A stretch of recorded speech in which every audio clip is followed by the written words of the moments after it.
श्री गणेशाय नमः। आसरो शिव शंकर महादेव जो धुणी वारो सहाय।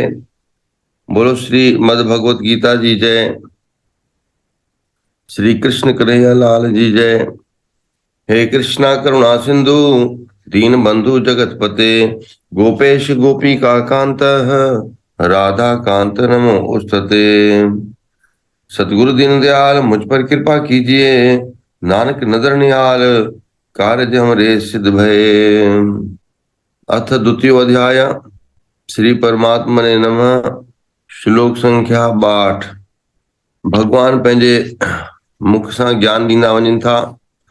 अर्जुन जो मोह संक्षिप्त कुछ क्षणनि जो दुख ऐं उनखे पंहिंजे कर्तव्य जो बोध कराईंदे सच जी, आत्मा जी, ज्ञान जी, परमात्मा जे ध्यान ऐं योग जी विद्या पंहिंजे मुख सां ॿुधाए रहियानी। इहो गीता जो ज्ञान ही जगत खां पार उतारण जे लाइ भक्ति ऐं मुक्ति जो दाता आहे। छो जो जेसिताईं सांसारिक बंधननि जो त्याग न थींदो आहे, जेसिताईं वैराग्य प्राप्त न थींदो आहे, हर प्रकार जी आसक्ति ऐं भले चवंदानी की काम क्रोध लोभ मोह अहंकार नाश थी वञे, तॾहिं बि संसार जगत जी रस, संसार जगत जी कुछ न कुछ चाहना उनमें हूंदी आहे। तंहिं करे परमात्मा जी प्राप्ति न थींदी आहे। पूर्ण समर्पण भाव जेको इन श्लोकनि में भगवान ने ॿुधायो आहे कि मन खे, चेते खे, बुद्धि खे सभिनी खे वस में बि करणो आहे, इंद्रियनि ते बि काबू पाइणो आहे। कंहिं महिल बि जंहिं प्रकार रस्ते हलंदे कंहिं महिल बि कोई घटना थी सकदी आहे, उन महिल बि उन रूप सां कंहिं वक़्त बि कुछ भी थी सकदो आहे। तंहिं करे पाण वटि नितनेम जी व्यवस्था आहे, ध्यान जी स्थिरता जी परंपरा आहे। अॼु 62वां 62 श्लोक सां हींअर पठन करूं था पिया। ओम ध्यायतो विष्णान पुंसः संगतेषु उपजायते संगात संज्ञायते कामः कामात् क्रोधो अभिजायते क्रोधात् भवति सम्मोहः सम्मोहात् स्मृति विभ्रमः स्मृति भ्रशांत बुद्धि नाशो बुद्धि नाशात् प्रणश्यति राग द्वेष विमुक्तेषु विषयानिन्द्रियश्चरण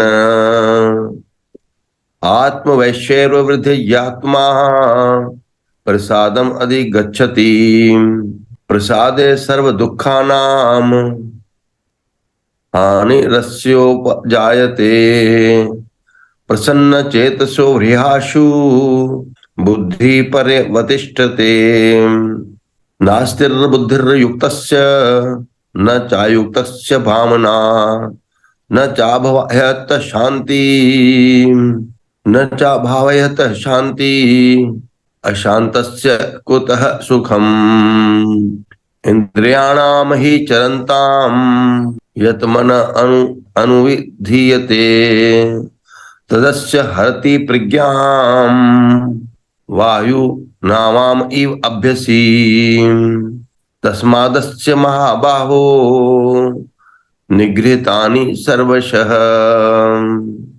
इंद्रियाणि इंद्रियस्थ अर्थभेय तस्य प्रज्ञा प्रतिष्ठता या निशा सर्वभूतानां तस्याम जागृति संयमी यस्याम जागृति भूतानि सा निशा पश्यतो मुनेः आपूर्यमाणमचलं प्रतिष्ठं समुद्रमाप प्रवशन्ति यद्वत् दत्तकामायं प्रवशन्ति सर्वे स शान्तियापनमोति न कामकामी विहाय कामान्यः सर्वान् पुमान् चरितः निःस्पृहः निर्ममो निरहंकारः सः निर्ममो निरहंकारः स शांतिम अधिगच्छति एषा ब्राह्मी स्थिति पार्थ नैनाम प्राप विमुह्यति स्थित्वा अस्याम काले अपि ब्रह्म निर्वाणाम रक्षति। ओम तत्सत। ओम तत्सत। भगवान इसमें 8 सीढ़ियां बता रहे हैं जिससे हम फिसल सकते हैं। तो 8 ऐसे विषय हैं जिसके कारण हमारा नाश हो सकता है। तो भगवान हमें सावधान कर रहे हैं। क्या कह रहे हैं भगवान? ध्यायतो विषयान पुंसः, यानी जो विषयों का चिंतन करने वाले पुरुष की उन विषयों में आसक्ति हो जाती है। संगस्ते उपजायते, यहाँ संग का अर्थ है आसक्ति हो जाना विषयों में। फिर भगवान कह रहे हैं संगात संजायते कामः, आसक्ति से उन विषय की कामना उत्पन्न होती है। फिर कह रहे हैं कामात क्रोध भिजायते, और कामनाओं में विघ्न पड़ने से क्रोध उत्पन्न होता है। तो जो पहली बात बताई वो भगवान ने बताई कि जब हम विषयों का ध्यान करते हैं, चिंतन करते हैं, उनके बारे में सोचते हैं, उसके बाद दूसरा बताया, दूसरी स्टेप है आसक्ति हो जाना। तीसरी स्टेप है आसक्ति हो जाने पर, संग हो जाने पर काम यानी इच्छा, तीव्र इच्छा, ये चाहिए मतलब चाहिए। उसके बाद अगर वो इच्छा पूरी नहीं होती तो चौथी स्टेप बताई भगवान ने, क्रोध उत्पन्न होना। तो पहले इन 4 को समझते हैं, एक उदाहरण से समझते हैं। एक स्त्री कार में बैठी है, सामने ड्राइवर गाड़ी चला रहा है, वो पीछे कार में बैठी है, ठीक है। अब वो कार कहाँ से गई? पंडरी मार्केट से, जहां बहुत अच्छी अच्छी शॉप्स हैं, शॉपिंग एरिया है ना। बाहर डिस्प्ले में अच्छी अच्छी ड्रेसेस लगी हुई हैं, क्योंकि वो मार्केट सब जानते हैं तो इसीलिए उसी का उदाहरण दे रहे हैं। तो जैसे ही वो कार एक शॉप से गुजरी तो उसने शॉप के जो बाहर डिस्प्ले लगे हुए होते हैं उसमें उस स्त्री का ध्यान एक सुंदर साड़ी पर गया, और वहां लिखा हुआ था डिस्काउंट भी है उसमें। जैसे ही उसका ध्यान उस साड़ी पर गया, अब कार तो आगे बढ़ गई है ना, लेकिन अब वो साड़ी कहाँ बैठ गई? मन में, चिंतन में। अब सोचने लगी साड़ी तो बहुत सुंदर थी। फिर दूसरी ओर से सोचती है नहीं, पर जरूरत क्या है, मेरे पास तो बहुत कपड़े हैं। फिर सोचती है नहीं, लेकिन डिस्काउंट में थी ना, और इतनी सुंदर साड़ी डिस्काउंट में। कार चल रही है और इसका यहाँ चिंतन चल रहा है। क्यों? क्योंकि आंखों ने बाहर विषयों को देखा, इंद्रिय जो हमारी चक्षु इंद्रियां हैं उन्होंने बाहर के विषय को देखा, और उसका चिंतन कहाँ चालू हो गया? उस साड़ी पर, कि मुझे ये साड़ी खरीद लेनी चाहिए क्या। तो मन बार बार विचलित हो रहा है, लूं या नहीं लूं। तो सोचती है डिस्काउंट में तो थी, ले लूं क्या। अरे पर साड़ी पहनने का मौका ही क्या मिलता है, हम वैसे तो अधिकतर सूट पहनते हैं, साड़ी तो बहुत कम पहनते हैं, तो क्या जरूरत है। फिर यहाँ कार चल रही है और इसका यहाँ चिंतन चल रहा है, नहीं लेकिन साड़ी तो बहुत सुंदर थी ना, बेटी भी बड़ी हो गई है, अभी तो सगाई शादी के लायक हो गई है, तो एक साथ कहाँ अच्छा कलेक्शन मिलेगा। तो एक मुझे थोड़ा थोड़ा बटोर के रखना चाहिए, एक साथ अलग अलग कलेक्शन ढूंढूंगी तो उस समय समय लग जाएगा। उससे अच्छा पहले से ही थोड़ा स्टॉक रेडी करती हूँ, ऐसे सोच रही है। तो यहाँ ऐसे सोचते सोचते घर पहुंचती है। जैसे ही घर पहुंची, पति देव से मिली, कहती है आ रही थी मार्केट से, तो पंडरी मार्केट से ध्यान दुकान की तरफ गया, बाहर एक बहुत ही सुंदर साड़ी डिस्प्ले में लगी हुई थी, ले लूं क्या। जैसे ही उसने बोला तो कोई ऐसा पति नहीं होगा जो एक टाइम में हाँ बोलेगा, नहीं तुम्हारे पास तो बहुत साड़ियां हैं, बड़ा पहन पहन के थकी हो, इतनी साड़ियां पड़ी हैं कबर्ड में, नहीं लेनी है। अब जैसे ही उससे बोला नहीं लेनी है तो डायरेक्ट क्या निकलता है? तुम नहीं लेके दोगे तो मतलब मैं नहीं लूंगी क्या, मेरे पास अपने भी पैसे जमा किए हुए, मैं ले लूंगी। तो जहां रोका जहां बाधा आई इच्छा में तो तुरंत क्या आया? क्रोध आया, जैसे भगवान कह रहे हैं। पहले क्या हुआ था? ध्यान। फिर दूसरा क्या हुआ? आसक्ति हो गई साड़ी में। वो साड़ी तो वहीं की वहीं रह गई, लेकिन चिंतन में बैठ गई। फिर क्या हुई? इच्छा उत्पन्न हुई। ठीक है। और फिर इच्छा उत्पन्न होने के बाद जैसे ही उसमें बाधा आई, जैसे ही वहां बोला गया कि नहीं, तुम्हें ये नहीं लेनी चाहिए, तो उस समय क्रोध उत्पन्न हुआ। इसलिए आजकल की हम पीढ़ी देखते हैं कि जहां पेरेंट्स ने कहा नहीं, तो वो वही करेंगे। जितना आप उन्हें ना बोलोगे, वो वही। ह्यूमन साइकोलॉजी, भगवान देखो कितने परफेक्ट साइकोलॉजिस्ट है। भगवान कह रहे हैं जहां तुमने नहीं लगाया ना, वहां वो बुद्धि, वो चिंतन, वो मन वही करेगा। जितना तुम उसे खींचोगे, ये नहीं करना है, वो वही करे। ये पहले ऐसा होता था कि जब हमारे माता पिता, जो बड़ी, जो हम मतलब जो बड़े हैं यहाँ इस मीटिंग में, या हमारी एज तक, लेकिन अभी जो अभी की जनरेशन है वो ऐसी नहीं है। आप उन्हें जितना नो बोलोगे, वो वही करेगी। ये हमारा समय होता था कि हम सोचते थे। ये बहुत हायर ऑर्डर थिंकिंग है। ये पहले हुआ करती थी कि जब माता पिता बच्चों को मना करते थे, तो बच्चे ये सोचते थे कि मम्मी पापा मेरी भलाई कर रहे हैं। वो मना कर रहे हैं तो कुछ ना कुछ इसमें नुकसान होगा, तभी मना कर रहे हैं। लेकिन आजकल की ये साइकोलॉजी नहीं है।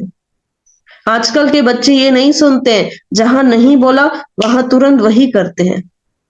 तो भगवान आगे स्टेप बता रहे हैं क्या होता है। क्रोध तक तो भगवान फिर भी ठीक है। देखो, क्रोध आएगा तो थोड़ी देर बाद क्रोध शांत भी हो जाता है। इट्स ओके, ये इमोशंस हैं हमारे, ये आते जाते रहते हैं। तो हाँ, क्रोध हम पर विजय प्राप्त कर ले, ये सही नहीं। तो क्रोध सबको आता है, थोड़ी देर के लिए आता है, लेकिन फिर शांत हो जाते हैं, नॉर्मल हो जाते हैं। लेकिन भगवान क्या कह रहे हैं? विनाश कब होता है? क्रोधा भवति सम्मोहा। क्रोध से अत्यंत मूढ़ भाव उत्पन्न होता है। मूढ़ भाव से स्मृति में भ्रम हो जाता है। भ्रम हो गया, सम्मोहा। सम्मोहा स्मृति विभ्रम, यानी स्मृति में भ्रम हो जाने से बुद्धि अर्थात ज्ञान शक्ति का नाश हो जाता है। और बुद्धि का नाश हो जाने से यह पुरुष अपनी स्थिति से गिर जाता है। फिर डायरेक्ट भगवान कह रहे हैं लास्ट स्टेप क्या है? स्मृति भ्रंशात बुद्धि नाशो, बुद्धि नाशो प्रणश्यति। विनाश काले विपरीत बुद्धि, ये सुनते हैं ना, वही है। तो पहले भगवान कह रहे हैं क्रोध तक तो तुम संभालिए, चलेगा, लेकिन क्रोध के बाद क्या होता है? सम्मोह। कुछ नहीं समझ में आ रहा है। अब मन ये नहीं सोचेगा कि सामने वाला हमारी भलाई कर रहा है। अब माता पिता बचपन से अपनी इच्छाओं को मारकर बच्चों की इच्छा पूरी करते हैं, होता है ना। पिता कहते हैं कोई बात नहीं, मैं भले नया शू नहीं लूंगा, वो 2 साल 3 साल एक ही शू पहनेगा, लेकिन अपने बच्चे को ब्रांडेड शू दिलवाएगा। तुम्हारी इच्छा है ना ब्रांडेड शू पहनने की, तुम पहनो। होता है ना, माता पिता में ये भाव रहता है कि मैं अपना भले थोड़ा सा कम कर लूं, लेकिन मुझे मेरे बच्चों का सब कुछ अच्छा चाहिए। लेकिन उस समय बच्चा, क्योंकि अब इच्छा उत्पन्न हो गई है, अब माता पिता कह रहे हैं नहीं, ये नहीं करना है, ये सही नहीं है। अगर बच्चा क्योंकि क्रोध में है और क्रोध से सम्मोहा उसकी बुद्धि को हर लिया गया है, तो वो बुद्धि ये नहीं सोचेगी। पहले जब वो शांत था तो उसे पता था मेरे पिता ने मेरे लिए इतना कुछ किया है। लेकिन जब क्रोध आया, जब सम्मोह हो गया, जब मूढ़ भाव आ गया, तब फिर वो बुद्धि ये नहीं सोचती कि सामने वाले ने हमारे लिए क्या क्या किया है। उस समय वो डायरेक्ट वो करती है जो उसे नहीं करना चाहिए। करती है ना, बच्चे करते हैं ना। क्या करते हैं? या तो सामने से डायरेक्ट करेंगे या फिर पीछे, पीठ पीछे करेंगे। तो भगवान कह रहे हैं क्रोध वाला तो सामने करता है डायरेक्ट, लेकिन सम्मोह वाला वो पीछे सब कुछ कर लेगा, बताएगा नहीं पर करेगा। उस समय बच्चे ये नहीं सोचेंगे कि हमारे माता पिता ने हमारे लिए कितना कुछ अच्छा किया। नहीं, इन्होंने मना किया ना, इन्होंने मेरी इच्छा में बाधा उत्पन्न की ना, अब मैं करूंगा लेकिन इन्हें बताऊंगा नहीं। है ना, बच्चों की ये हैबिट बन जाती है, झूठ बोलते हैं या छुपाते हैं, पीठ पीछे करते हैं पर मुंह से बताते नहीं है। तो भगवान वही कह रहे हैं, फिर सम्मोह, उसके बाद क्या हो गया, बुद्धि का नाश हो गया। और लास्ट स्टेप बता रहे हैं, बुद्धि नाशो प्रणश्यति, फिर तुम्हारा विनाश निश्चित है। क्योंकि भगवान कह रहे हैं जो मैं कह रहा हूं, पिछला जो हमने कल श्लोक देखा था 61, भगवान ने सुंदर बात बताई थी कि तुम इन इंद्रियों को अपने वश में अगर करना चाहते हो तो तुम्हें क्या करना पड़ेगा, तुम्हें मेरी शरण लेनी पड़ेगी। लेकिन कोई कहे हम ये सब नहीं करेंगे, हम क्यों कंट्रोल करें इंद्रियों को, हम क्यों विषयों में ना भागे, हम नहीं करना चाहते, आप जो कह रहे हैं वो सही है लेकिन ये हमें नहीं करना। तो भगवान कह रहे हैं ठीक है, नहीं करना तो तुम्हारा विनाश भी फिर निश्चित है। इन 2 श्लोकों में बड़ा ही सुंदर रूप से भगवान बता रहे हैं कि कैसे जीव का विनाश हो जाता है। यानी इनडायरेक्टली भगवान बता रहे हैं कि जब तक तुम मेरी शरण में नहीं आए हो तब तक तुम अपने स्वतंत्र भाव से चाहे कितने भी प्रयास कर लो, तुम्हारा विनाश निश्चित है।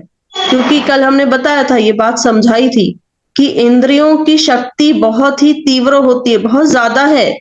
जैसे वो चोर ने कल उदाहरण दिया था ना, वो चोर एटीएम मशीन के गार्ड को हरा के एटीएम मशीन का पैसा चुरा लेते हैं, ऐसे ही ये विवेक जो हमारा बुद्धि का विवेक है, ये इंद्रियां और विषय उसे चुरा लेते हैं। तो भगवान कह रहे हैं इनकी शक्तियों को तुम अंडर एस्टिमेट मत करना, इसीलिए क्या करना है, मेरी शरण। रस कहाँ उत्पन्न होना चाहिए, मेरे प्रति रस उत्पन्न करो। एक और सुंदर उदाहरण दे, जैसे एक बच्चा है, उसको आपने नॉर्मल सी प्लास्टिक की कार खरीद के दी, वो उसी में खुश हो जाता है, वह खेलता भी है, पीपी पीपी, है ना, सारा दिन उस कार को लेके दौड़ता है। फिर कहते हैं पापा हट जाओ वरना एक्सीडेंट हो जाएगा। माँ बाप को खुशी होती है, देखो हमारा बच्चा कार से खेल रहा है। फिर जब वही बच्चा 25 साल का होता है तो क्या वो प्लास्टिक की कार से खरीद खेलेगा, नहीं, उसे असली कार चाहिए, वो प्लास्टिक की कार से नहीं खेलेगा, तो उसे असली कार चाहिए। तो जब उसे असली कार मिल जाती है तो क्या वो प्लास्टिक की कार के लिए रोएगा, नहीं। उस समय माता पिता को ये बताना नहीं पड़ेगा कि देखो मार्केट में इतनी प्लास्टिक कार है, तुम उसके लिए मत रो। वो क्यों रोएगा, क्योंकि उसके पास तो श्रेष्ठ वस्तु आ गई ना।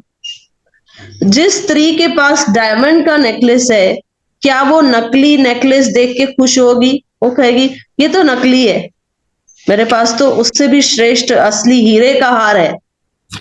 तो भगवान कह रहे हैं जब तुम्हें श्रेष्ठ मिल जाएगा, जब तुम्हें मेरी शरण तुमने ग्रहण कर ली है, तुम्हें श्रेष्ठ रस मिल गया है, तो तुम फिर इस भौतिक रस के लिए क्यों रोगे भाई। भगवान कह रहे हैं डायरेक्ट इसको श्रेष्ठ रस दे दो ना, वो भौतिक रस अपने आप भूल जाएगा।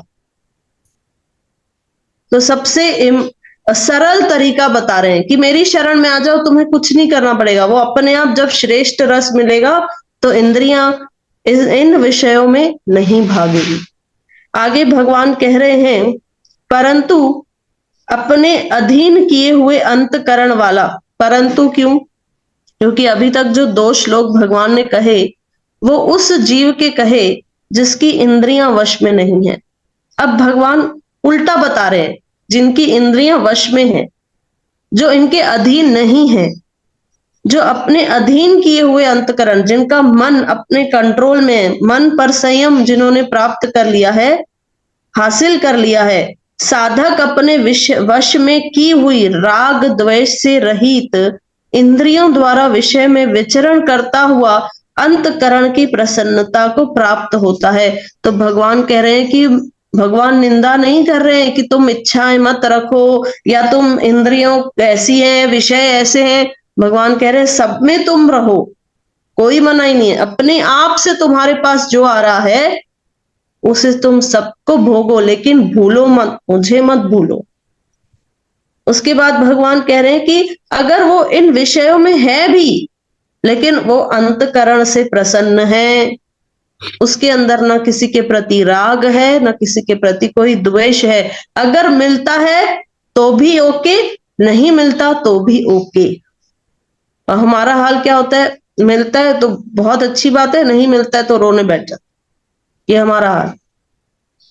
और संत महापुरुष का जो स्थिति होती है, अगर मिला तो ठीक, नहीं मिला तो भी ठीक। तो आगे भगवान कह रहे अंतकरण की प्रसन्नता होने पर इसके संपूर्ण दुखों का अभाव हो जाता है। तो क्या दुख नहीं आते उसके जीवन में? आते हैं, लेकिन वो विचलित नहीं होता, क्योंकि उसके अंदर शांत भाव आ गया है, प्रसन्नता आ गई है। तो भगवान कह रहे हैं कितनी भी सुविधाएं बाहर की इकट्ठा कर लो, महंगी से महंगी कार खरीद लो, महंगा से महंगा घर बनवा लो, ये सब सुविधाएं तुम्हें सुखी नहीं कर सकती। भगवान कह रहे हैं जो प्रसन्न चित्त वाला है, जिसका मन शांत हो गया, जिसका चित्त प्रसन्न हो गया, भगवान कह रहे हैं कर्म योगी की बुद्धि शीघ्र ही सब ओर से हटकर एक परमात्मा में भली भांति स्थिर हो जाती है। क्यों? क्योंकि अंदर से वो शांत हो गया, तो कहीं उसे भटकना नहीं पड़ता, वो डायरेक्ट परमात्मा के चरणों में स्थित हो जाती है बुद्धि। आगे भगवान कह रहे हैं न जीते हुए मन और इंद्रियों वाले पुरुष में निश्चयात्मिका बुद्धि नहीं होती। जिनका मन, जिन्होंने जीता नहीं है, इंद्रियां वश में नहीं है, उनकी बुद्धि क्या होती है? डावाडोल, स्थिर नहीं होती।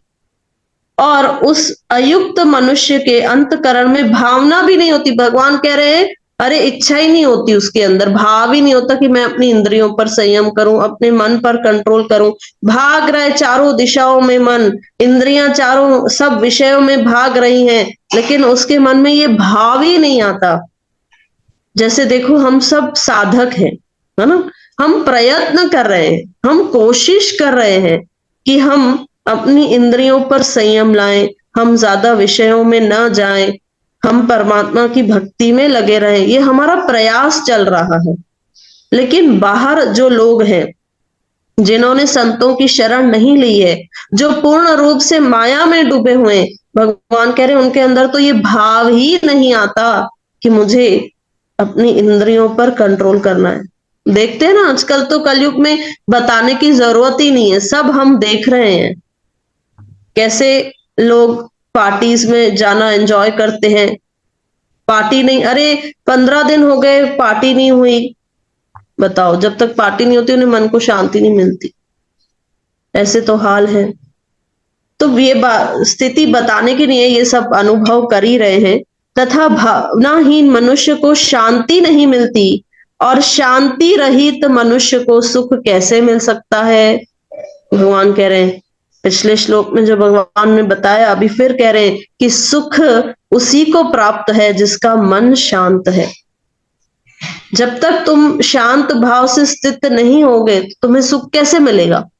तो ये बाहर जो लोग हैं, जो इन विषयों में भाग रहे हैं, माया में डूबे हुए हैं, उन्हें क्या पता कि असल सुख क्या होता है। उनके लिए तो एक ड्रिंक ले लिया, अरे बहुत मजा आया, होता है ना, क्योंकि उनका सुख ही बस वहीं तक सीमित है, उन्होंने परम सुख अभी चखा ही नहीं है। उसके बाद भगवान कह रहे हैं क्योंकि जैसे जल में चलने वाली नाव को वायु हर लेती है, वैसे ही विषयों में विचरती हुई इंद्रियों में से मन जिसके इंद्रिय के साथ रहता है, वह एक ही इंद्रिय इस अयुक्त पुरुष की बुद्धि को हर लेती है। तो भगवान क्या एक सुंदर उदाहरण दे रहे हैं। वायु है, नाव है, नाव अपनी दिशा में चल रही है, लेकिन क्या होता है, जैसे ही तेज हवा होती है तो वो नाव को अपनी ओर खींच लेती है। तो ऐसे ही भगवान कह रहे हैं कि पहले तो इंद्रियां उसका संग करती है, यानी हमारे सेंसेस उस विषय का संग करते हैं, फिर वो सेंसेस किसको पकड़ते हैं? मन को। फिर मन किसको हरता है? बुद्धि को। इंद्रियां, मन, फिर बुद्धि, ऐसे लेवल है ना। तो भगवान कह रहे हैं कि जैसे तेज वायु उस जल में चलने वाली नाव को हर लेती है, ऐसे ही विषयों में जो इंद्रियां विचर रही हैं वो क्या करती है? मन और बुद्धि को हर लेती हैं। इसीलिए हे महाबाहु, जिस पुरुष की इंद्रियों के विषयों से सब प्रकार निग्रह की हुई है, उसी की बुद्धि स्थिर है। यानी जिन्होंने अपनी इंद्रियों पर संयम प्राप्त कर लिया है, वही बुद्धि स्थिर कहलाती है। संपूर्ण प्राणियों के लिए जो रात्रि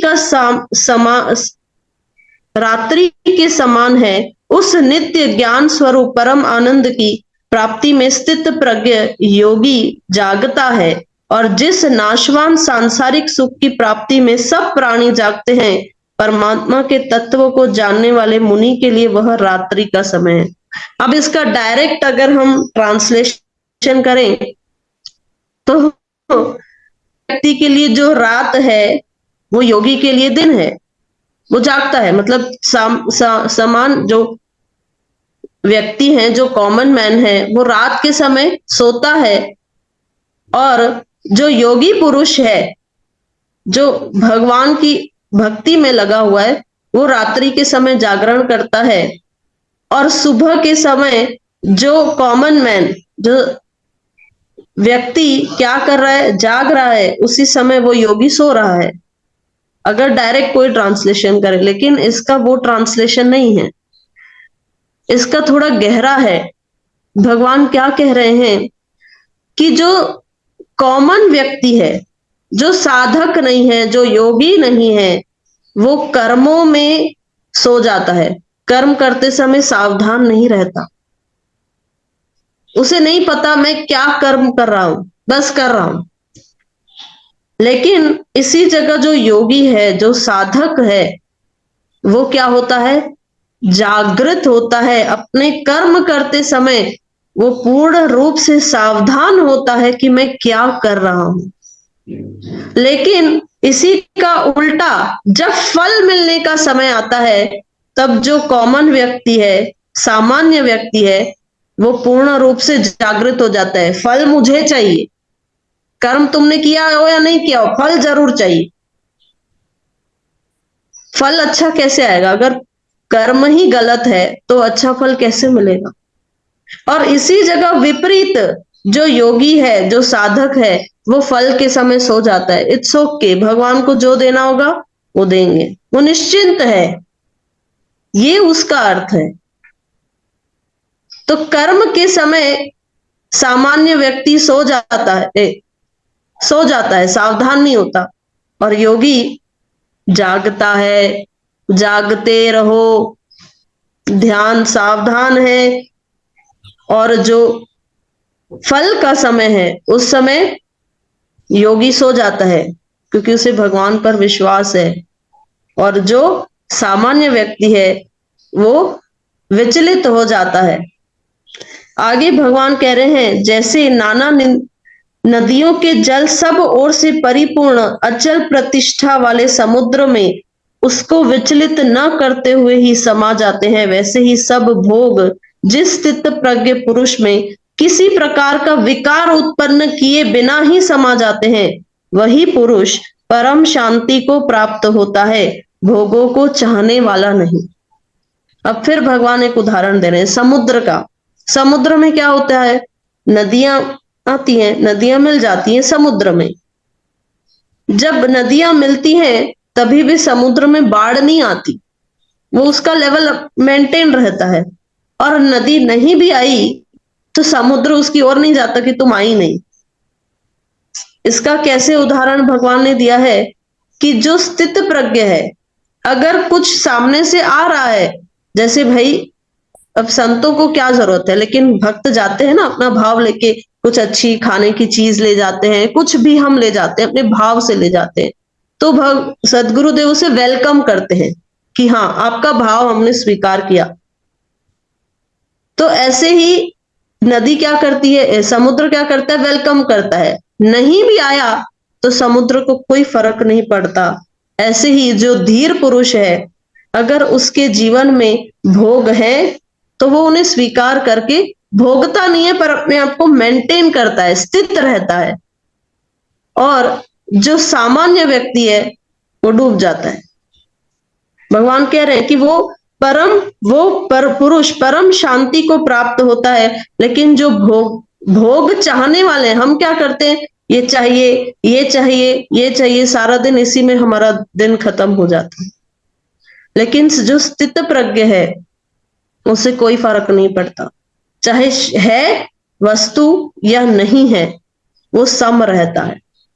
आगे भगवान कह रहे हैं, जो पुरुष संपूर्ण कामनाओं को त्याग कर ममता रहित, अहंकार रहित और स्पृहा रहित हुआ विचरता है, वही शांति को प्राप्त होता है, अर्थात वह शांति को प्राप्त होता है। फिर भगवान कह रहे हैं, जिसके अंदर ममता यानी आसक्ति खत्म हो गई है, अहंकार रहित है, वह व्यक्ति क्या है, अंदर से शांत हो जाता है और वही परम शांति को प्राप्त करता है। इसीलिए हे अर्जुन, यह ब्रह्म को प्राप्त हुए पुरुष की स्थिति है। इसको प्राप्त होकर योगी कभी मोहित नहीं होता और अंत काल में भी इस ब्राह्मी स्थिति में स्थित होकर ब्रह्मानंद को प्राप्त हो जाता है।